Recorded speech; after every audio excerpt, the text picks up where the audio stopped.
This e-lecture is part of Pearson's Professional Development Series for first-year writing instructors. Hi, I'm Risa Gorelick, and I'd like to talk to you about service learning writing with nonprofits.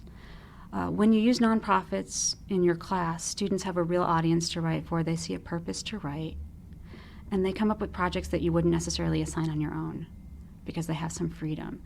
This generally works better with students who are better writers in an advanced composition class. I've had students, my requirement was that they had to contract with a nonprofit that I had a list of locally, or they can come and see one. They can come and find one on their own as long as it met certain criteria. And they would work with them on either, writing a grant, doing brochures, web pages.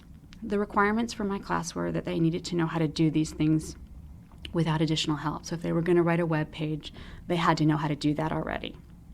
But that they can do projects that they were interested in. I've had students who have done learning guides, volunteer guides for organizations, so that when you go to volunteer for an organization, there's some background. I had one woman who was a non-traditional student. She had a mother who was on a lot of medications. She was doing research on her own to see how to get reduced priced pharmaceutical products that her mother needed. So she did a whole guide on diabetic medications that pharmaceutical companies would give and what the requirements were to get these medications. And then she donated her services and the book to one of the local area health clinics so that they could share this with their clients. I never would have come up with a project like this.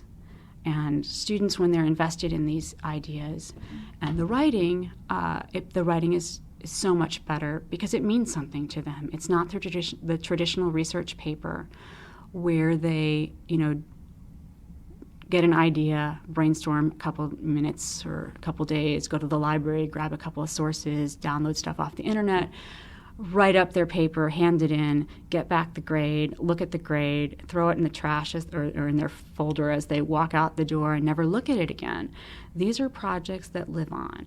And when they live on, they can put them on their resume. They worked with people at the agency, so they have references for jobs, for graduate school, for law school, for wherever they want to go. And sometimes they end up getting jobs. I had a student who worked for a Vermilionville, which was a kind of like a Williamsburg, looking back at how life was 100 years before, a historical village.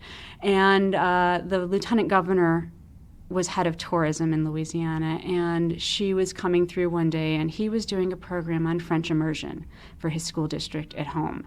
And his school district didn't have a French immersion program where other school districts did. And he wrote his project in French and in English because he was worried that if they lost the French, they would lose a lot of the culture. Now, I can't grade the French, but I was able to grade the English. And his proposal went to the school board, and they voted, and it became something that they added to the curriculum. And then he got a job through the lieutenant governor's office before he graduated, and was probably making a lot more money than I was as a TA. But these are things that really make a difference, and they transfer well out of other communities. I've had students work with other nonprofits of their choice, and they, write stuff for the SPCA if they're animal lovers and they're interested in this. And it really makes a big difference.